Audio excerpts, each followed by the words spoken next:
Welcome to Coffee with Catholic Workers, a podcast made by and for Catholic workers. I'm Theo. And I'm Lydia.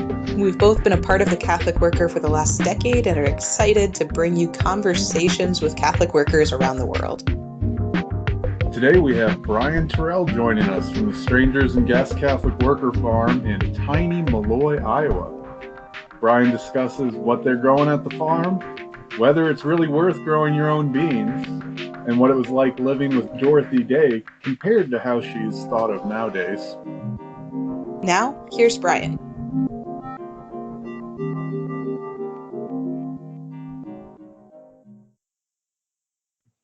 All right. Well, thanks, Brian, for being willing to talk with us.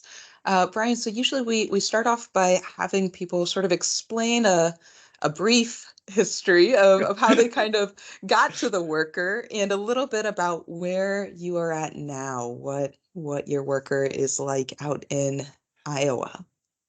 Okay, yeah, it's hard to be brief covering a lot of time. We're coming to the 90th anniversary of the Catholic Worker in a few days, and I've been around for more than half of it in various places. But I lived most of my life until I was 19 years old around Green Bay, Wisconsin. Went to a Catholic boys' school there and went to college for 1 year. I wasn't raised particularly Catholic, but as a kid, I started to be interested. I was in a very Catholic milieu, and I don't, I didn't see. I was excited by reading the Gospels and Lives of the Saints. I didn't see it reflected around me, and I don't mean to be too critical of people because they weren't trying to and failing. That just it really hadn't occurred to anybody that this could be taken seriously and it could actually do those things, and then sort of admire them from afar. So I had a very vague idea what the Catholic Worker was, and I wanted to drop out of school and do something immediately. I looked at religious orders and other groups who said finish college, and that was the last thing I wanted to do. And I really felt like I had something to offer immediately. That's what Dorothy Day called the arrogance of youth. And I wrote to the Catholic Worker and asked, and just for some information, and I got a very nice postcard back from Pat Jordan that I still have somewhere. He just described as much as you can in a postcard what the Catholic Worker was and said, if this interests you, come and join. And so I think I went to the Catholic Worker because they would take me. I was a 19-year-old kid with, looking back, not much to offer. So I took a bus to, I sat on it for a little while. It wasn't all that spontaneous, but I went to bus to New York, and as always, I think everybody's experience of coming to the Catholic Worker in New York is the people that they talk to were gone and nobody remembers that they're coming. And so everybody's arrival is a surprise. But I was welcomed very warmly and lived there for the next 4 years. That was 1975. And lived in the worker and around the worker for the next 4 years. And then there was a Catholic Worker House then in Davenport, Iowa, that I had visited, and they invited me to come and join them. And I had, in those days, being in New York for 4 years was a very, very long time. That's changed. So I was ready to go. So I went to Davenport, was there for 7 years. Betsy, who I later married, had been at the farm at Tivoli, New York, north of the city. And we were acquainted with each other, but we ended up in Davenport separately. And eventually married, had a couple kids there. And then in 1986, we, with another family, bought this little acreage, 5 acres in Maloy, Iowa, 7 miles from the Missouri border, very rural, very depleted area, part of Iowa. And have lived here since. So rural Iowa is quite the different scene from your entrance into New York City. Could you maybe talk a little bit about how the Catholic Worker ethos or Catholic Worker vision and values translate it into this rural farming? Yeah, that's a big question now. It was a bigger one back in the 1980s. I think that more people understand it or participating in it. It's way back in the dark history of the Catholic worker that we're looking at from 90 years ago. The idea was clearly of the founders that it was going to be a back to the land movement, and that would have a presence in the cities. In fact, it's 1936. Dorothy wrote in the paper, "We are going to move onto a farm and start a true farming commune. We believe our words will have more weight, our waitings have more conviction if we ourselves are engaged in making a better life on the land." And she had to assure people, we're not abandoning the city with this. Over the years, these got to be, I think Dorothy really regarded these in the beginning as the revolutionary vanguard of the Catholic worker, the place where things are really making a difference, rather than the what she considered the danger of being a palliative in the city, of taking care of symptoms of this horrible system rather than changing it. Over the years, though, that there wasn't a lot of success, and it got to be seen more as a retreat house, a respite from the city. And there wasn't a lot of understanding of this. And I think the big difference is that people are staying longer in the Catholic worker. That's a huge demographic thing that is often overlooked. Until the 1970s or so, the Catholic worker was a place where people, spent some time between high school and college, or between college and real world. And more people made it their lives. And for a little while, for some years, it's easier to see, people are hungry and you feed them. They're homeless and you take them in. It's all very simple. But as you stick around longer, you look for deeper, deeper responses. It isn't just that people want a nice place to raise their kids and stuff, although that certainly is part of it. It is that it's just like taking in our small way to try to change things, and it isn't just that there were fewer farms in those days. Also, it was almost unheard of for a Catholic worker house to have a garden, and there was a lot of resistance to it in various places. Even in Davenport, where it was a fact that Davenport always did a lot of gardening, back in the day. But it was controversial even there, because people said, we get so many vegetables out of the dumpsters. We get so many things donated. Why are we planting gardens? Why are we spending all this time that could be spent going through the cabbages and throwing away the bad parts and saving the good parts? Spending all that time in the field,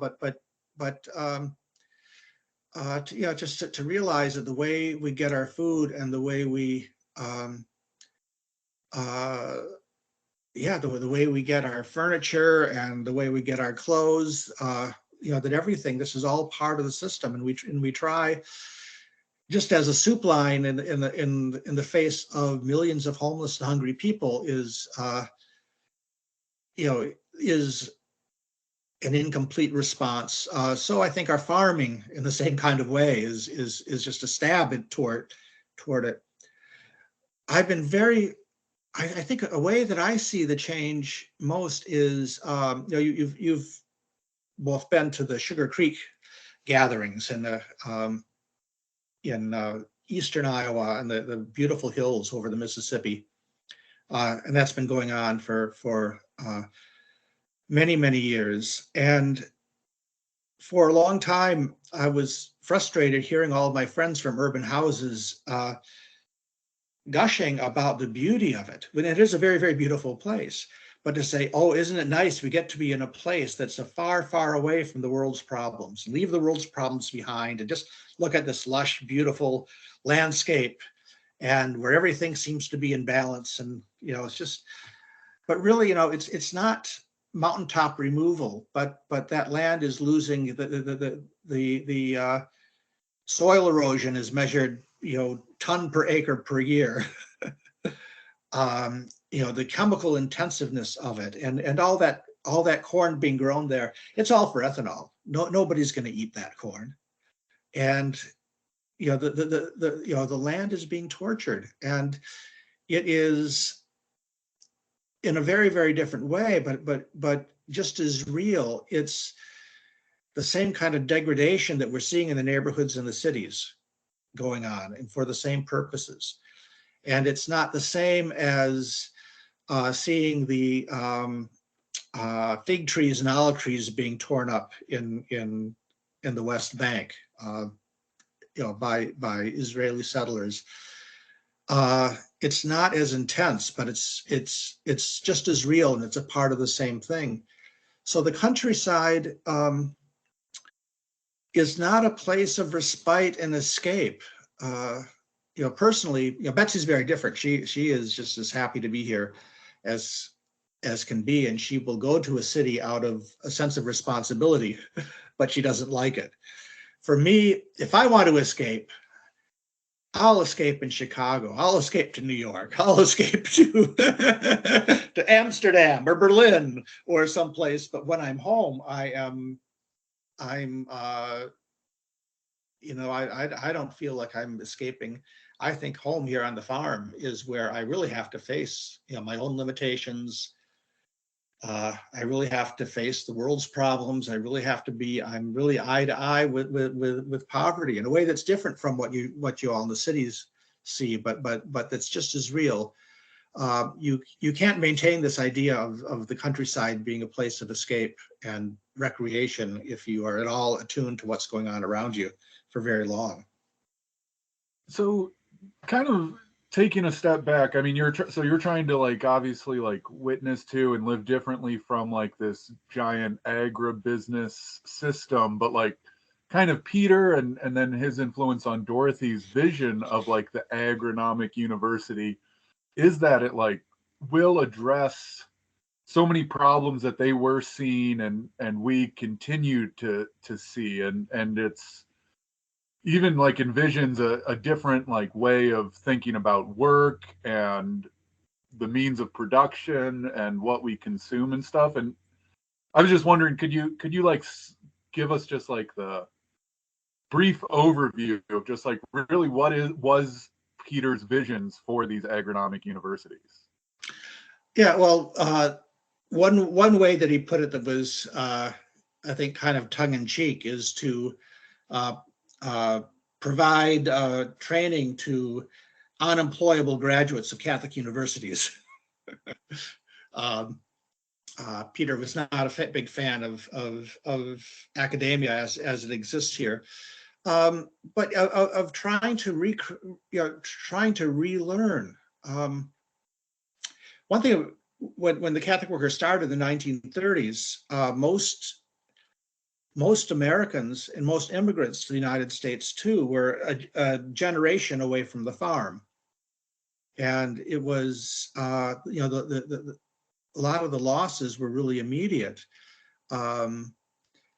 Today we are generations away from the farm, and even people who grow up on farms in the United States are pretty much industrial workers on the land. Planting the soybeans and the corn and harvesting it, or keeping a million hens in cages in one in one place. The talents, the skills of what it takes to live on the land are just much farther away from us, and it takes a lot of work to learn these things. And I think, to be really clear, the worker has sometimes been confused with some other back to the land issues of self-sufficiency. And see, we don't want to be self-sufficient. We want to be living in harmony, not just with the land, but with our neighbors, and ways that we can, knowing that we're not going to do everything to feed ourselves and clothe ourselves and keep ourselves warm, but try to make right relationships with the people that we're, close by and around the world. I really admire our Amish neighbors who've been for generations and generations have only the last 40 years or so have been in this part of Iowa, but who who've been living without electricity, without cars. We have our goats bred at a farm not far from here that has 3 generations living together, and they milk 100 goats by hand twice a day. And we don't do that. We milk 1 or 2 goats once or twice a day. But they're not out to change the world like Peter was. Their vision is quite different. Their vision is the world out there sucks, and we're going to keep ourselves pure and clean from it. And the Catholic worker is about trying to change society and be a small part of that. So let's say you change society and that you have solved all of the world's problems. What does that look like? What is this vision like we're pursuing? Well, the way Peter put it is to make a society where it's easier to be good, where people can find right livelihood, can make a living on the land or by craft. I was talking recently to a young man at the University of Colorado in saying that even though today the world sorely needs alternative energy sources and transportation, there's so many things that could be done, but people graduating from college with a degree in any kind of the sciences today is more likely to be working for a fossil fuel company or for a military industrial complex, because we've anything useful, all the things that we've my ballpoint pen comes from China, and everything that really, as any kind of the things that we wear and the things that we eat, all come in ships and trucks from far away. And to be more of a craft society, and a society too that doesn't separate art and function, the way we have, that people who make chairs would be artists, that people who grow food would be artists, people who sew would be artists. Just a much more integrated, kind of life. It's it also gets into things like one of the things that we've done here for years is grow dried beans, and it's a very time-consuming thing to do. And we've had visitors say, "Well, why are you doing that when you can buy them in the store for so cheap?" And that's a good question, and it kind of convicts us, because there are a lot of things we buy at the store because they're so cheap. That we don't do everything ourselves. Everything we're doing is I think even after all these years, we're more like looking toward the future rather than actually than living it, because of our own weaknesses, our own inabilities. But it's like there's when people say there's other things you could be doing, what they mean is there's other people of your class who could be doing there are things you could be doing that people of other classes could be doing. I mean, somebody's got to grow those beans, and if you're not going to take at least part of responsibility for that, you're putting that off on somebody else. And face it, it's somebody who doesn't have your citizen status, somebody who doesn't have the same color of skin, is going to be doing it. I think part of it is too, for me, growing food, for ourselves and to share. It's, it is a lot of fun most of the time. But it's partly like I really think when I'm at some kind of conference or gathering, I should do my share of washing dishes, even if I forget or need to be reminded. I realize that that's a very, very important thing, and that no matter what role I play, I should be mopping the floor sometimes and things. It's like, yeah, we all have to eat, and it's part of my responsibility for being for living on this earth is to at least grow part of the food that I eat and grow some food that I can share with other people. Tell us about some of the food you grow there on the farm. Always. Oh, we have these wonderful beans, these red string noodle beans that Theo has praised in other venues. Well, I really enjoy raising goats, and we right now we're waiting for 2 to come fresh to have their kids, so we'll be milking again. We make lots of kinds of cheese. We're kind of mozzarellas and fettas and cheddars, and that's a really fun thing to have and to share. We raise chickens and for eggs, and the garden is really we're planting onions and leeks. The peas are coming up. We'll be putting the potatoes in the ground in the next couple days. A really good variety, and on a good year, we'll most of the food we eat is from our little bit of land here, and we trade with neighbors and give things away.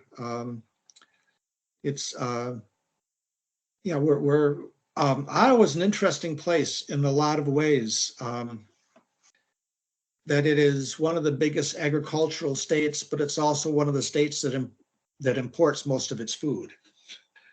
We go to the grocery store and our food is from Mexico. It's from the Central Valley of California. It's from Ohio. We're growing corn and soybeans, and even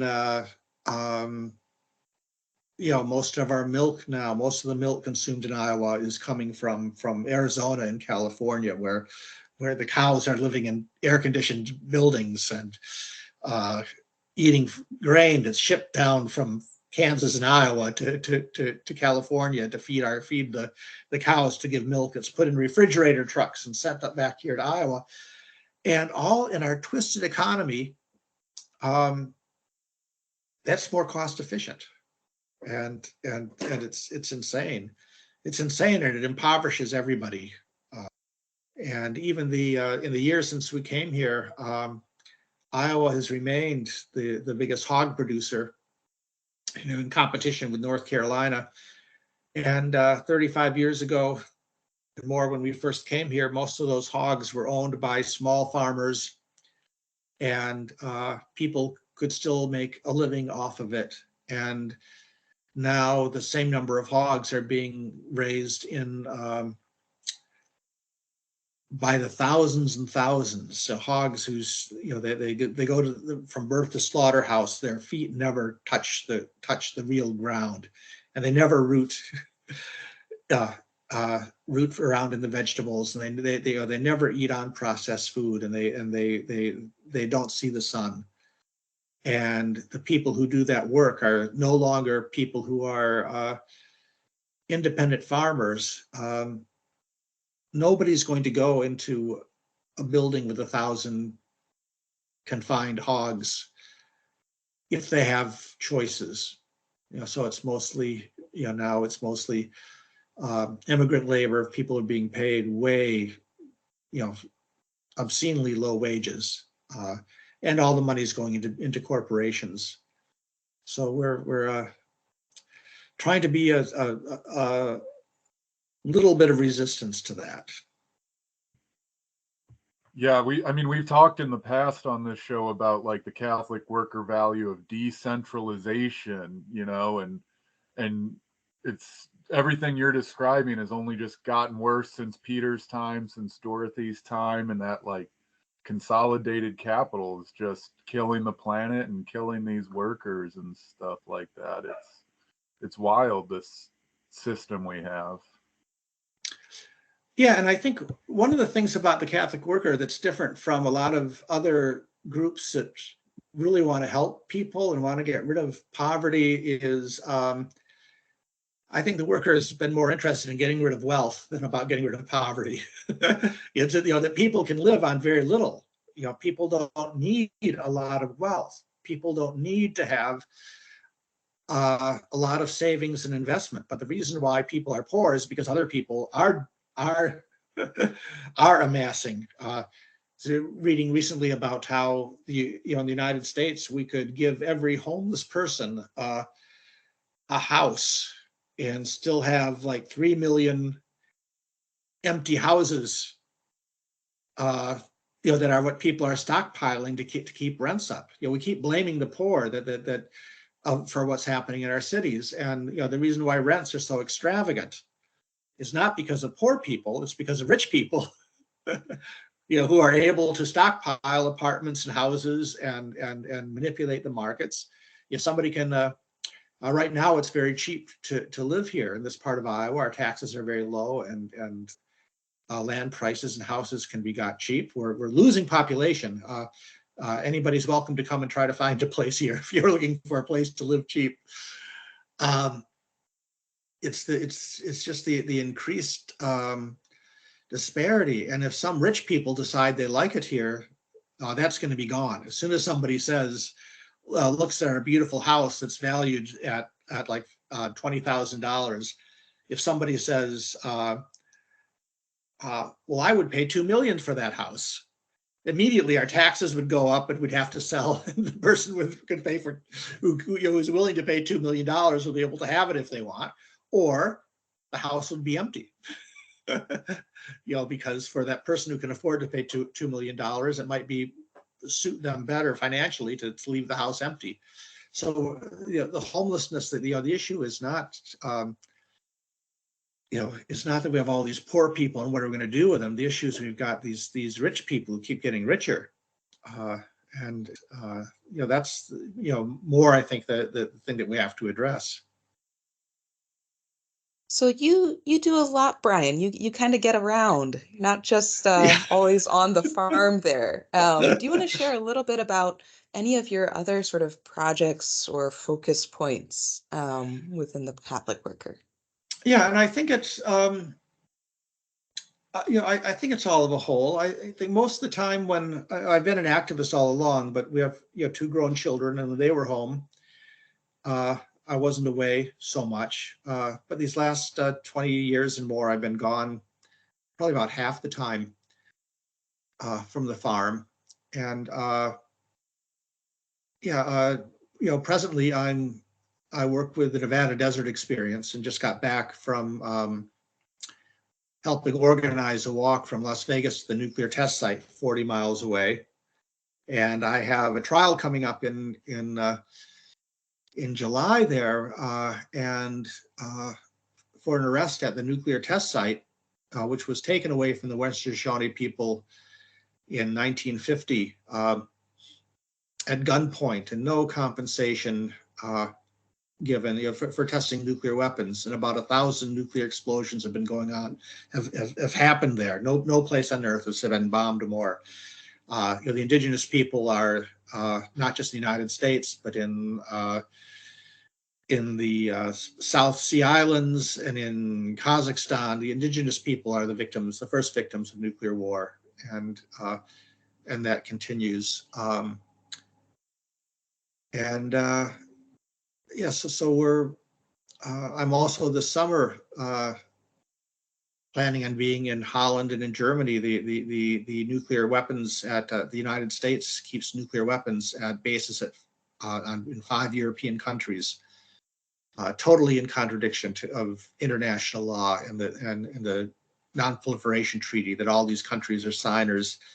And really, I think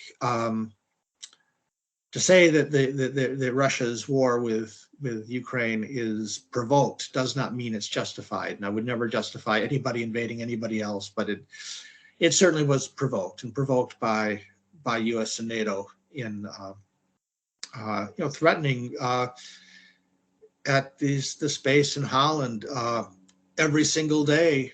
The Dutch Air Force practices putting dummy nuclear bombs on their planes, taking off for Russia. And when the United States has an Air Force, U.S. Air Force squadron there that maintains 20 nuclear weapons, they're being replaced with the new, more flexible ones, probably even this spring. When the order comes, those missiles are going to be, bombs are going to be put on the Dutch planes and delivered by the Dutch Air Force, and of course dropped on Russia. And at present, that base is receiving F-35 fighter bombers from the United States. And the last time I was with Theo was in this second before last time. We were in Madison, Wisconsin, where those same planes are being deployed. So it all comes together. For a long time, for more than 10 years, I worked with Voices for Creative Nonviolence, and over like 8 or 9 years, I visited Afghanistan once a year, and spent time with mostly young Afghan activists, and trying to support the work that they've done. So I think it's a personal quirk for me that I get more rest, and I find myself getting more renewed when I'm with people working against nuclear weapons and working for justice with Indigenous people and all these things that I do on the farm. I think it's because I really feel like planting the garden, shoveling out goat shit. There's a way in which I am working for, that is resisting nuclear weapons. Just as for people in urban houses, working on the soup line can be that. But there's something cathartic about walking 60 miles, digging a hole under a fence, or in January fasting and protesting in the streets of Washington D.C. about Guantanamo and all the implications of that. That it's I find more recreational value in that kind of work than I do on the work on the farm. Well, we have a little bit more time here. I wanted to circle back around kind of to your beginning of your story, because I think you're the first person we've had on this show who actually lived with Dorothy Day in community, and I was wondering if you had any thoughts on what that was like that listeners might find interesting, or like, is there, and how she's viewed historically maybe at this point compared to real life living in a real Catholic worker back in the day. Yeah, well, I was 19 years old and Dorothy, I think 78 when we met. And that was a very, very, I'm just really glad at the time that I spent 4 years that I might have otherwise wasted in college living in New York at the Catholic Worker. And that I did get to know Dorothy. And I don't, I think that at present, and that there really is a struggle about who she is, and it's crazy because we're not talking about somebody from the 4th century that we have legendary. Did this person really exist? This is not Saint Bridget of Ireland, and it's not Agnes of Rome. This is somebody who lived in our century, and somebody who was a journalist who wrote piles and piles of stuff that is now so easily accessible.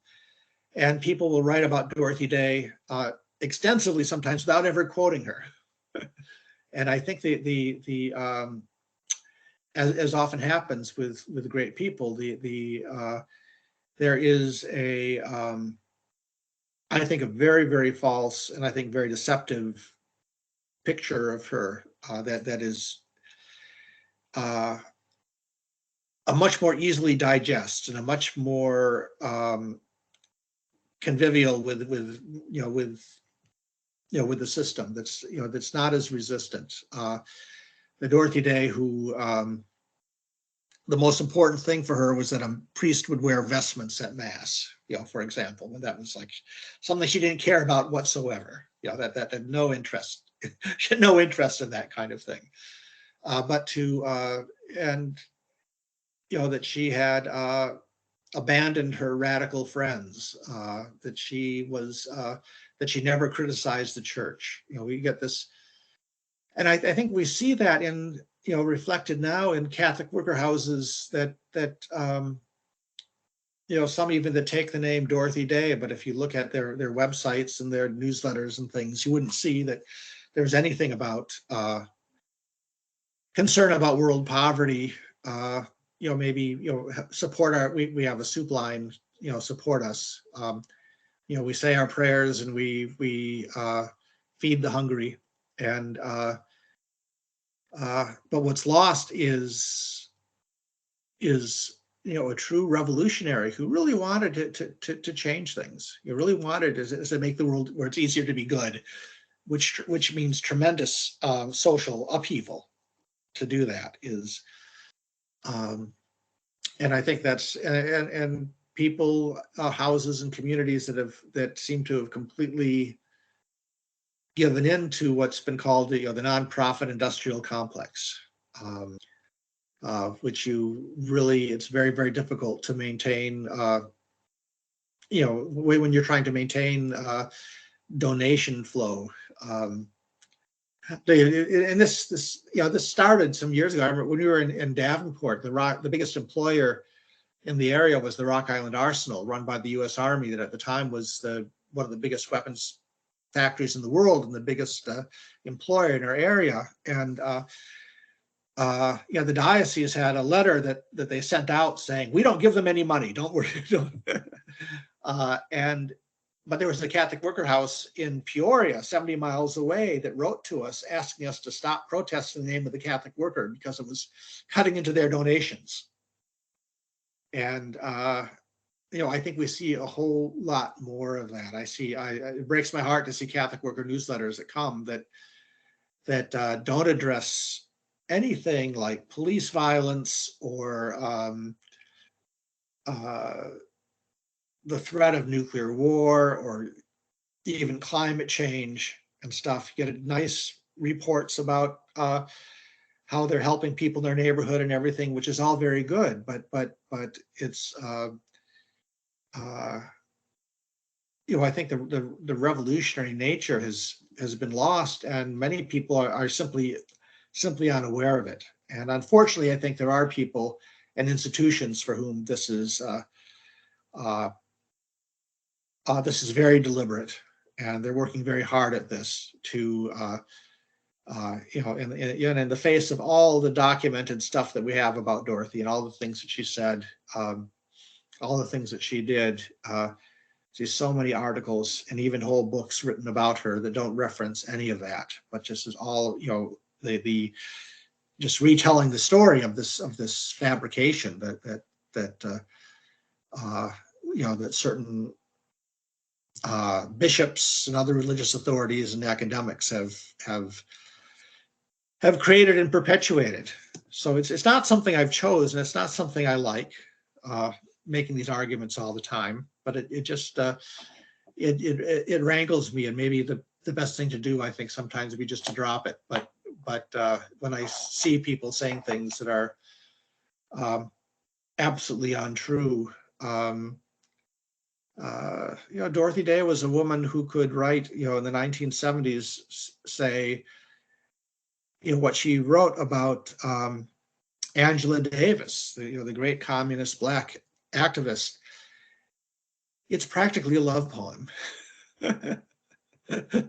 How much she admires this at that time, young firebrand atheists activist who defied authority and whose picture was with her fist in the air, and say about her that this is right about her, and quote what the Bible says about Mary, the mother of Jesus, saying, "Blessed are you among women, and all generations will call you blessed."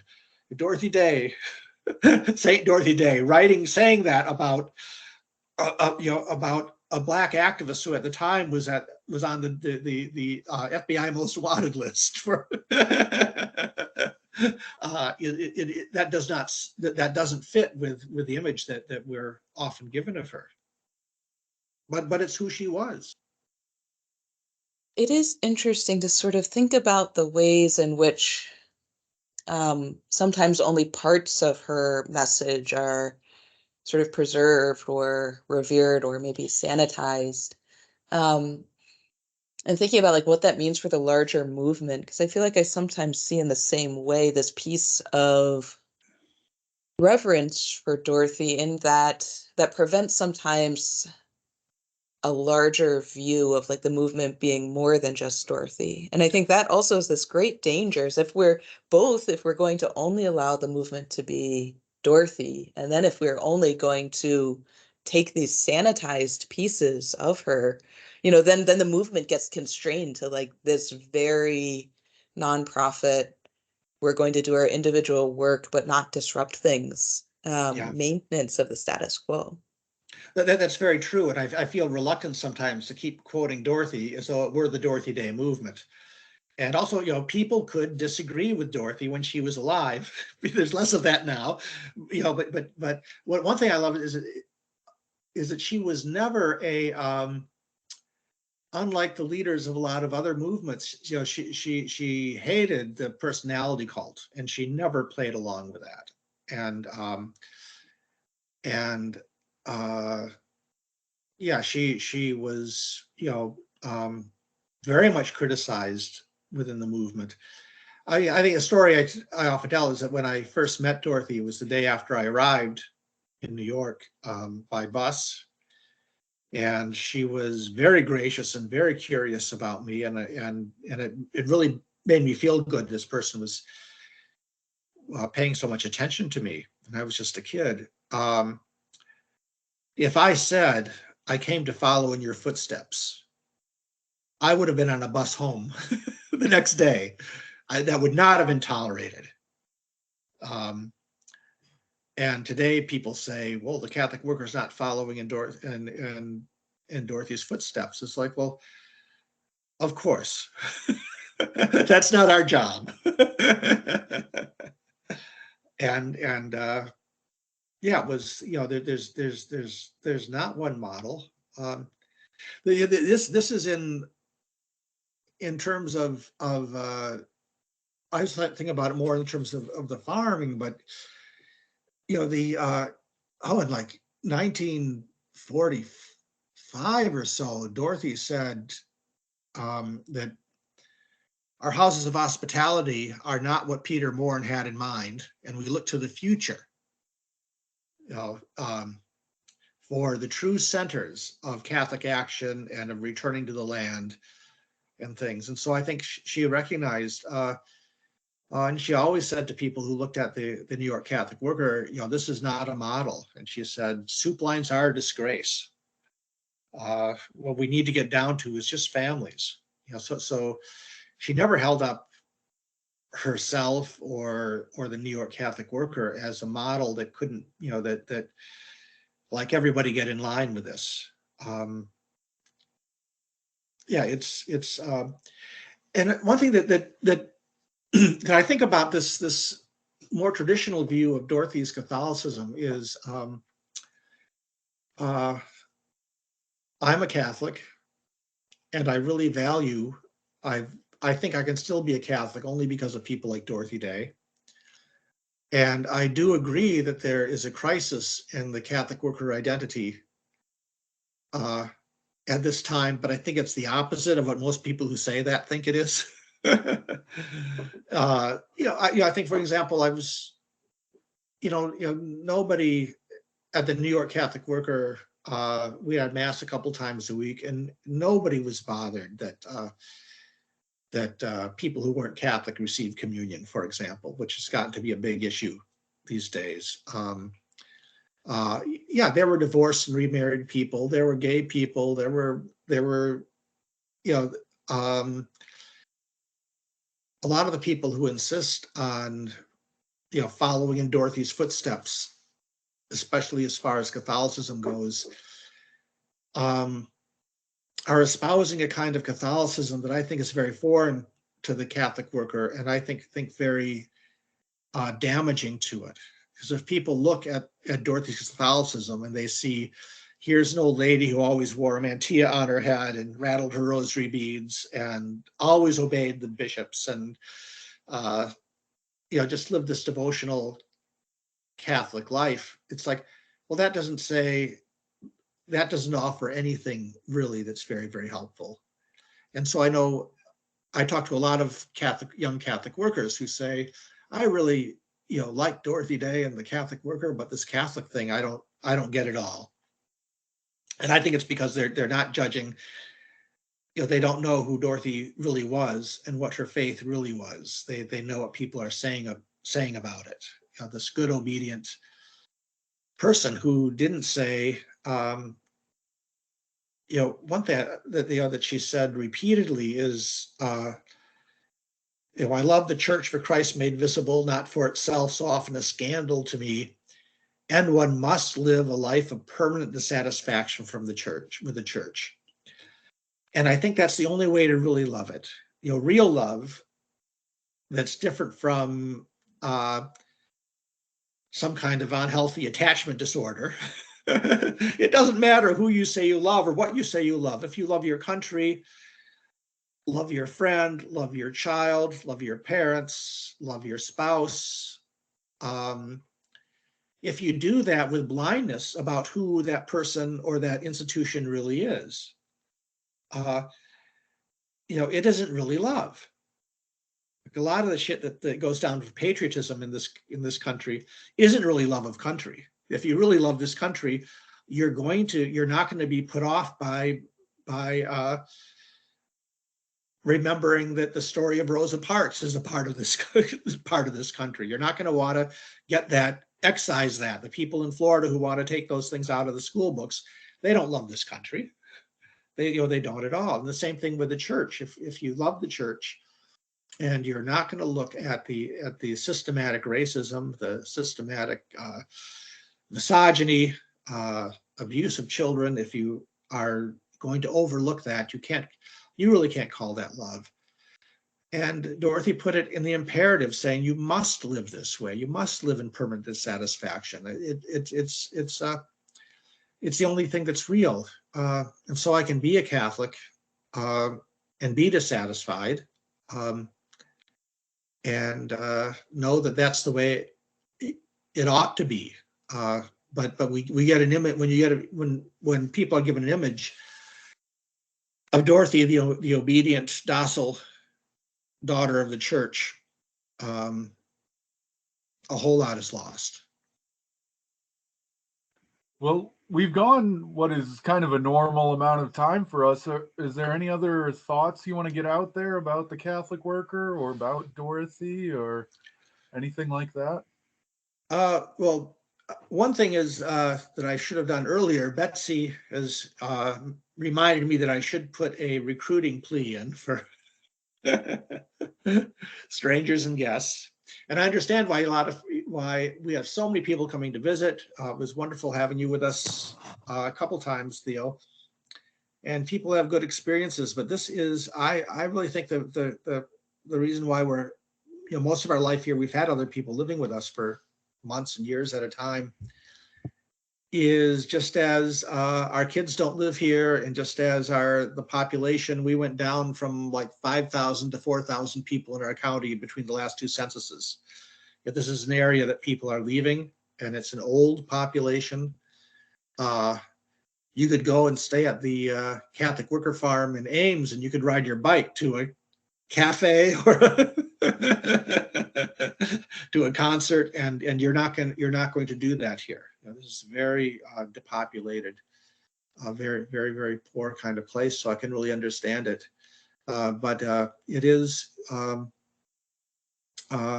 know, it is a very, very beautiful place, and the work is good, and we really are much happier when we're sharing it with other people. So hope people will come and visit and maybe come and stay for a while. Wonderful. And Brian, if somebody was interested in Strangers and Guests, how would they get in contact with you? Oh, I think we're in the CatholicWorker.org list of people. We don't have our own website or anything. You can get in touch with us with our email and telephone. We publish a newsletter that isn't online, but we can send it to you in PDF or in on paper. Yeah, I think if you want to find us, we won't be too hard to find. Great. Well, thanks so much, Brian, for taking the time to talk with us. We really appreciate this. Theo and I always enjoy just the opportunities that we both get to have to hear people's stories and to just talk about all these ideas and values that everyone is trying to live out in our own unique ways. Yeah, thank you. It's a pleasure, and I enjoy listening to your podcast, even if you don't get around to it yourself.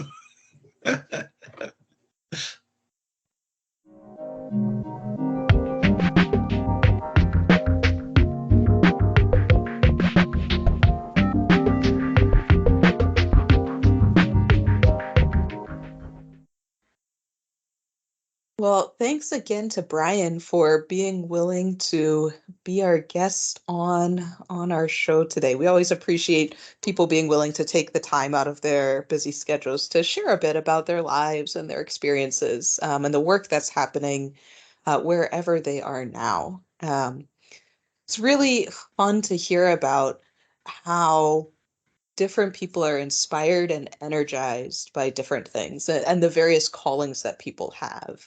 Thinking about how Brian is both called to be in Maloy, Iowa, but also feels this energy from being in the city. Yeah, and it's also really fun. I think he mentioned this, but we just know them that like Brian and Betsy are married. Betsy's a real loving the farm kind of gal. Brian not so much, but you know they make it work in their Catholic worker lives together. Yeah, I think there's a piece of one of the things that he mentioned that I found really interesting was this idea that in some ways like houses of hospitality have kind of failed. Like they haven't necessarily moved the way that Dorothy had kind of wanted them to. And this piece of, okay, what in some way the farm piece, this piece of just living rather than this piece of I don't know, in some ways crisis work. It's almost like the farm is able to become this better microcosm of how the world should be. Um, rather than ideally how the world should be is that we wouldn't have a need for these houses of hospitality in the city. Yeah, those Catholic worker farmers love to throw out Dorothy considered the city house is a failure or whatever the quote is. Uh, I feel like they're just taking an extra little jab at us city Catholic workers. um, It was yeah, fun. There was one time I took a bunch of Midwest primarily, many of them workers who had lived on the farm, and we went to New York City to go visit Mary House. And so we're getting into the city. Everyone from Emmaus House was getting more excited of like, ooh, and you could see everybody else getting like more tense of like, oh no, the city. It was an interesting contrast. yeah, that is funny. It reminds me too of what Brian was talking about though of the country, you know, is not just like some idyllic respite place, even if you happen to be passing through at a time of year where there's lots of plants or whatever, but that it is like really the site of its own, like violence in its own way, violence against the land and, you know, against the animals he was talking about that we grow for food, and the workers who have either lost livelihoods or forced into like bad conditions. So I thought that was a really interesting piece of just, yeah, the farm is not idyllic. The city's not idyllic either, but I guess, you know, it depends on if you're a Catholic worker farmer type or a Catholic worker city type. There's a Catholic worker Sure. for all of us. We haven't really interviewed a suburban Catholic worker yet. I don't know if we can find one of those. Yeah, I'm trying to think. There must be a suburb Catholic worker. I mean, there's an Orange County Catholic worker. That's kind of like the suburbs of Los Angeles, but it's such like a megapolis. I don't know if it really counts. You know, I feel like every other episode I mention it, but it's just always my favorite part to hear about how people come to the Catholic worker. I was thinking about Brian's, like, the Catholic worker was kind of just the first person who said yes when I was looking at for something completely different in my life, you know. And he mentioned I reached out to like religious orders and different things like that, and it was just the Catholic workers were the only ones who wrote me back. And who knows, in this alternate time, in an alternate universe, an alternate timeline, maybe Brian Terrell isn't a Catholic worker of 50 years. Maybe he's part of some religious order, but we were lucky enough to have somebody write him back at the right time. Sure. Yeah. Yeah. I think one of the things I love about the Catholic worker is like the ability to say yes, both to people who are interested in volunteering or just like enacting the works of mercy. Even if there's no room in the specific house, the answer is still like yes. So like, no, you can't live here, but like yes, you can still do this, this work, this movement. But then also for guests of that oftentimes very low barrier of not having all of the red tape of organizations or nonprofits or governmental programs, when there's needs that arise, but being able to be flexible and be like, yeah, this is what God calls us to, so we'll do it. Yeah, I just love all that flexibility. Love it all about the Catholic worker, and it goes back to just like the way you do the work too. You know, whether it's the city or the farm or what it looks like. If you're in your city, is it showers? Is it a house? Is it something to eat? Is it growing food in the city? You know, there's all these wonderful ways to be doing it. One of my favorite lines from Brian's interview was just how glad he was to spend 4 years with Dorothy Day instead of in college. I couldn't help but look your way, Professor Lydia, during that I one. know it's true. Yeah. Should tell all the students to quit now while they're ahead. Yeah, it is interesting, this balance between college and not, because it does definitely limit people at times, especially people who end up with a significant amount of debt. Um, I also think that it's sometimes a little bit overblown of how many people go to college. There's still only about 33 to 36, I believe, percent of people get like a bachelor's degree. It is trending upward, but it's nowhere close to the majority. And so there is this piece where college is becoming more prevalent, and there definitely are people going to college who probably shouldn't. Like they're not, there's no reason for them to, and it's just kind of making money for schools.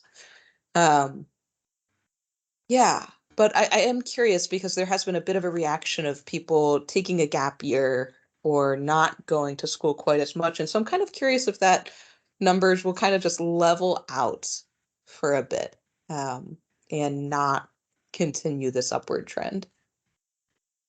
We'll see. There's a lot of money to be made in the college world, which makes me sometimes think it might not be going anywhere. But then Maybe again, we live there's a lot in of schools going broke. Yeah, and A there's a lot lot of of small people schools who closing. are more broke than they used to be too. Yeah. Do you think the general Catholic worker population is more degreed than the average U.S. population? I don't know. I haven't exactly polled many Catholic workers about their degrees. Um, I oftentimes get the impression that many people have gotten some college, but I don't know if people have always graduated or gone for a period and then stopped. It would be interesting to do a survey. Next Sugar Creek, we'll hand that one out, see what the Yeah. responses are.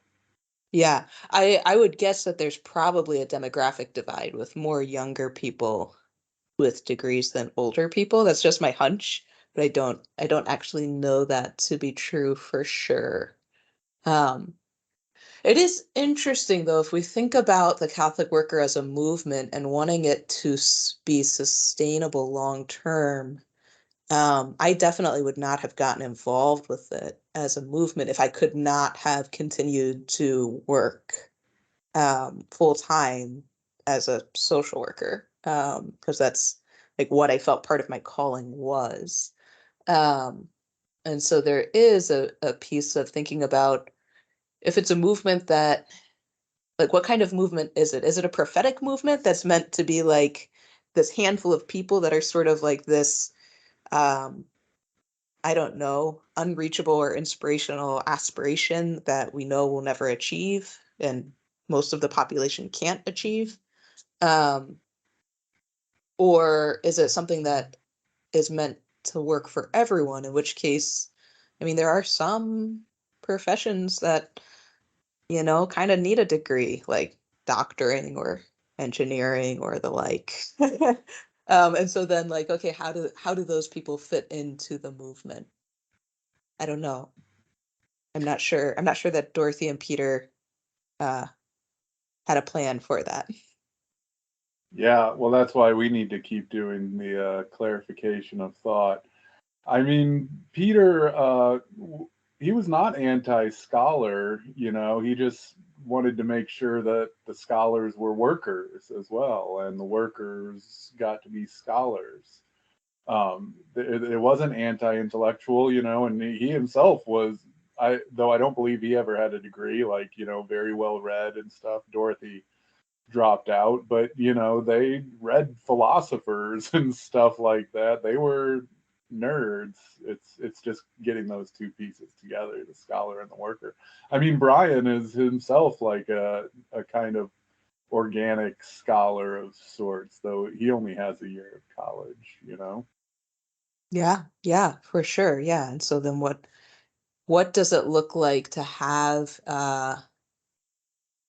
I suppose like a real education or an education that has value, both in like this practical sense of being able to get things done in the world, um, but also in that philosophical sense of being able to think deeply about things. Yeah, need to know where we are and how we got here and where we need to be going, as Peter would have us do.